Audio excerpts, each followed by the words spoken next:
नमस्कार दोस्तों, सद्गुरु बुलेटिन में आपका स्वागत है। देश भर के सद्गुरु धाम आश्रमों में गुरु पूर्णिमा महोत्सव धूमधाम से मनाया गया। मुख्य उत्सव दिल्ली और वाराणसी में आयोजित हुआ। बुलेटिन में गुरु पूर्णिमा पर हुए कार्यक्रमों से जुड़ी जानकारी होगी, साथ ही गुरुदेव के हैदराबाद प्रवास से जुड़ी खबर होगी। दूसरी और भी कई अहम खबरें हैं, तो चलिए बिना देर किए इन खबरों का सिलसिला शुरू करते हैं।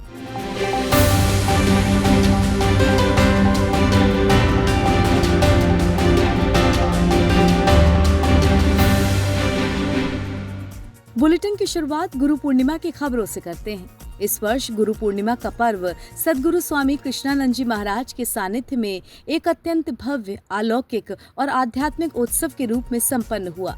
दिल्ली के नागलोई से लेकर काशी की पवित्र धरा बरईपुर और फिर बड़गांव तक हर ओर भक्ति, साधना और ब्रह्म ज्ञान की ऐसी गंगा बही, जिसमें डूबकर हजारों श्रद्धालु धन्य हो गए।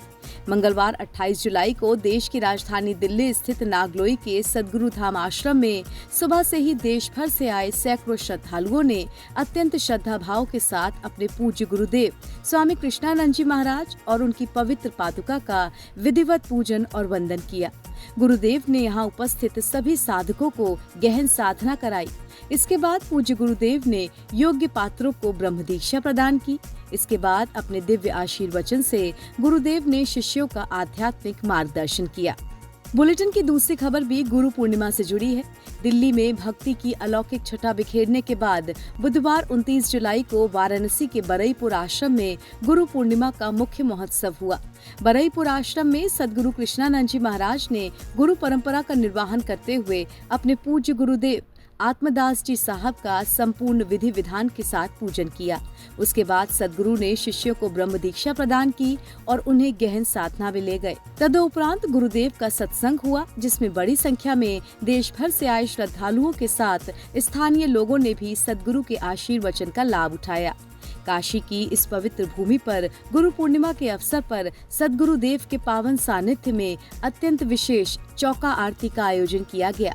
महोत्सव में न केवल देश के कोने कोने से आए आम श्रद्धालु शामिल हुए, बल्कि शासन, प्रशासन और राजनीति से जुड़ी कई हस्तियां, प्रशासनिक अधिकारी और गणमान्य नागरिक भी गुरुदेव के चरणों में शीश नवाकर उनका आशीर्वचन प्राप्त करने पहुंचे।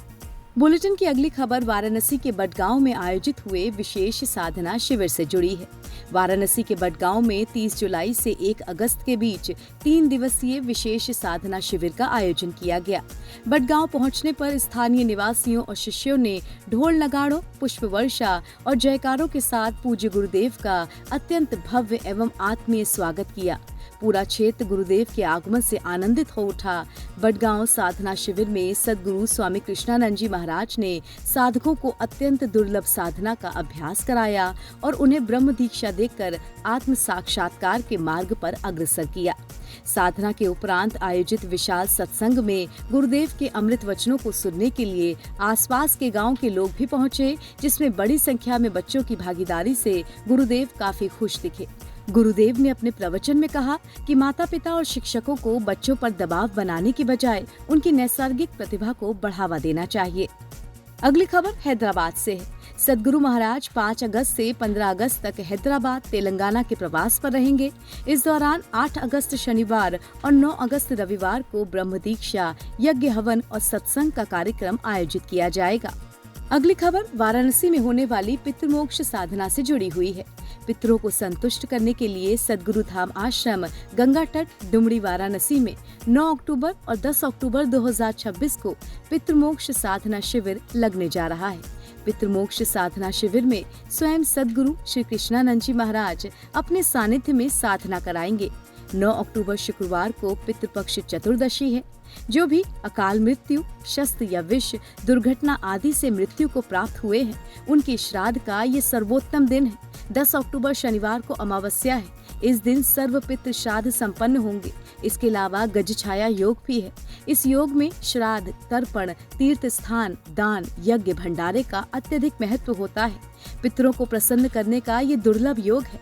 प्रत्येक मनुष्य अपने पितरों के असंतुष्ट होने पर ही रोग, शोक, लड़ाई झगड़ा, मुकदमेबाजी, धोखा, दुर्घटना आदि प्रकोप से पीड़ित होता है। और जब पितर संतुष्ट होते हैं तो घर में संतुष्टि, समृद्धि, संतान का आगमन, आपसी प्रेम और खुशहाली आती है। पितृमोक्ष साधना शिविर में नामांकन के लिए मोबाइल फोन नंबर 9684302003 और 9013547660 पर संपर्क कर सकते हैं। साल की तरह इस साल भी सद्गुरु कृष्णानंद जी महाराज के मार्गदर्शन में बद्रीनाथ धाम में लंगर सेवा चल रही है। सद्विप्र समाज सेवा द्वारा पिछले 13 वर्षों से लगातार लंगर भंडारा सेवा चलाई जा रही है। धाम के कपाट खुलने से लेकर दशहरे बाद करीब 6 महीने तक ये सेवा चलती रहती है। इस पवित्र लंगर में योगदान देकर कोई भी पुण्य का भागी बन सकता है। मात्र 21 रुपए के योगदान से एक व्यक्ति की सेवा का पुण्य प्राप्त किया जा सकता है। 100 व्यक्तियों की सेवा के लिए मात्र 2100 रुपए और 1000 व्यक्तियों की सेवा के लिए मात्र 21,000 रुपए का योगदान दिया जा सकता है। बद्रीनाथ धाम पृथ्वी का बैकुंठ है। यहाँ भंडारा कराने से देवता और पितर तृप्त होते हैं। आप स्क्रीन पर दिए गए QR कोड के माध्यम से अपनी सेवा राशि भेज सकते हैं। तो दोस्तों, ये था इस हफ्ते का सद्गुरु बुलेटिन। हम इसी तरह आपके लिए हर सप्ताह सेवा, साधना और सद्गुरु कृपा से जुड़ी ताज़ा अपडेट्स लेकर आते रहेंगे। जाते जाते एक जरूरी सूचना, सद्गुरु धाम आश्रम आप सभी के सहयोग से संचालित होता है। जो श्रद्धालु सेवा कार्यों में अपना योगदान देना चाहते हैं, वो स्क्रीन पर दिए गए QR कोड के माध्यम से इस पावन कार्य में सहभागी बन सकते हैं। जय गुरुदेव।